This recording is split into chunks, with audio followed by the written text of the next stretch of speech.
For over 1,000 years, this city stood tall, untouched, undefeated, unbreakable. But can stone truly withstand the roar of destiny? Tonight a storm gathers beyond those ancient ramparts. 80,000 warriors' swords gleaming like broken promises march toward the sacred walls of Constantinople. You can almost taste the acrid smoke of their torches on the wind. Inside, Emperor Constantine V stares into a crimson sky, knowing the West has turned its back. The air trembles with the final heartbeat of Byzantium. This is not just the fall of a city, it is the breaking of an age. And when the walls crack, the world will never be the same.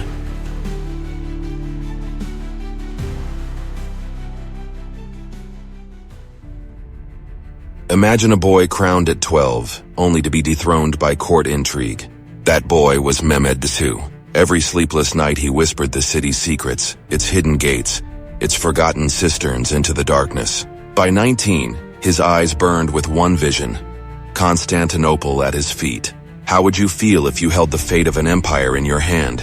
He unleashed Orban's thunderous cannons, half-ton boulders, screaming through the air like vengeful gods. But siegecraft is more than brute force. Mehmed sealed supply lines, blockaded the Golden Horn, and watched his army swell with fervor. In April 1453, he whispered the order that would echo through history: begin. Constantinople was more than walls and marble, it was faith made flesh. Its triple ramparts had rebuffed Persians, Arabs, Crusaders. Yet on this eve, only 7,000 souls shielded its future. Can faith alone repel 80,000 steel-clad foes? In the hush before dawn, defenders tilled the earth for hidden trenches and set Greek fire in cavernous pots. Every stone became a weapon, every shadow a sanctuary. But hope withers when rations dwindle and prayers echo unanswered. Soon the first cannon's thunder will rend silence and shake their convictions to the core. At dawn on April 6th, the first stone missile tore through the wall like a scream in the dark. Dust choked the air.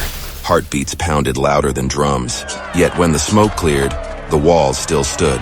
How many times can you endure a storm before you break? For weeks, Ottoman steel met Byzantine grit.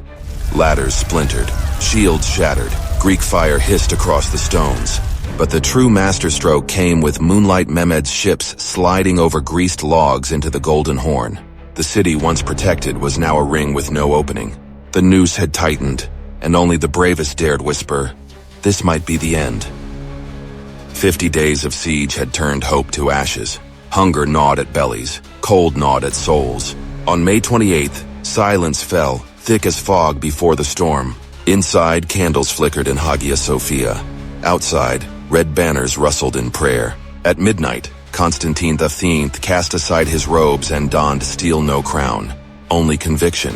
An emperor does not abandon his city, he declared. In those dark hours, every man asked himself, will I live to see dawn?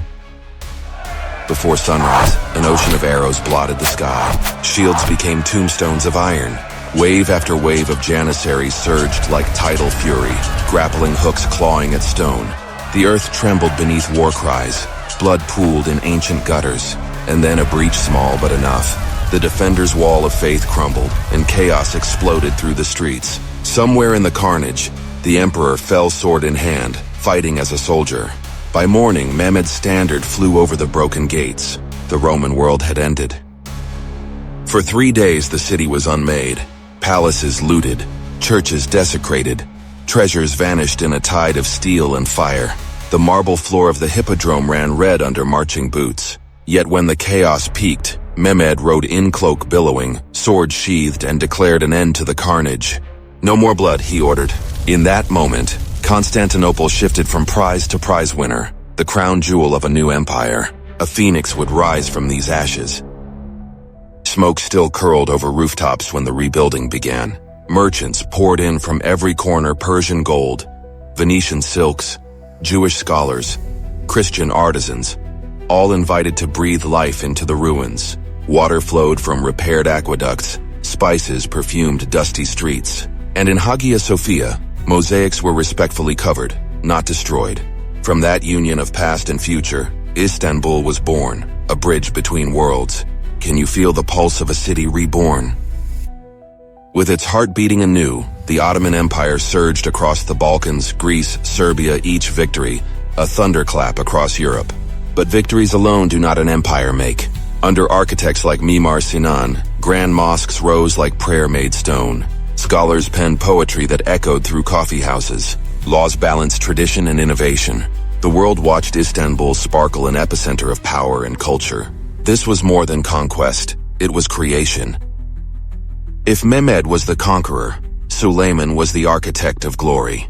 Belgrade fell in 1521, Rhodes in 1522, Mohat's in 1526. Can any mortal hands hold such power? Yet Suleiman tempered the sword with wisdom, codifying laws, patronizing arts, and forging alliances. Under him, diplomats traveled not just to negotiate treaties, but to marvel at an empire alive with splendor. The skyline of Istanbul, silhouetted by domes and minarets, became the horizon of a golden age, but even the brightest flame casts a shadow. After Suleiman's death in 1566, cracks appeared. Selim II's lavish court eunuchs' intrigues, and the shattering defeat at Lepanto in 1571. Over 200 Ottoman ships sank, shattering the myth of invincibility. Can an empire survive when its machine rusts? Revived reforms faltered against entrenched corruption. Europe leapt ahead in science and strategy, while the Ottomans clung to fading glory. Yet the empire endured, wounded, wary, but still standing. Centuries passed in conflict and reform attempts. Balkan revolts, European encroachments, the sick man of Europe label, all chipped away at Ottoman might. Yet even as provinces slipped away, the empire clung to its mosaic of peoples and faiths. Each riot quelled, each treaty signed, was a heartbeat remaining. But for how long? This was not a sudden collapse, but a grinding fade. In 1914, the Ottomans bet on the Central Powers.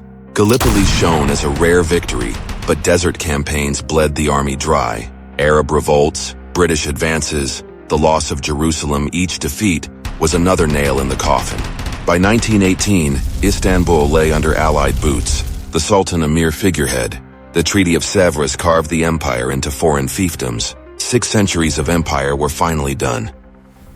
From the rubble, Mustafa Kemal Ataturk rose, shattering the Treaty of Sèvres and forging a republic in 1923.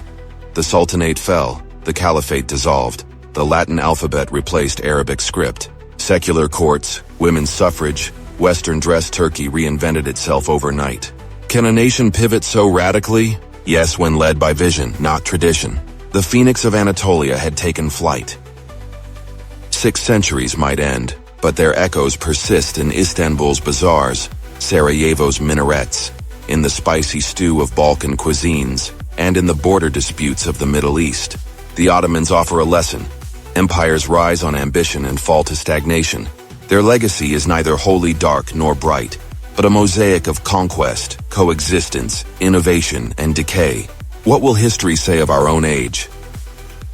The flags have fallen. The stones have crumbled. Yet history never dies. It lives in every minaret song, every whispered prayer, and every heartbeat of a world shaped by those who dared to dream on both sides of the Bosphorus. Empires end, but stories endure. And yours begins the moment you choose to listen.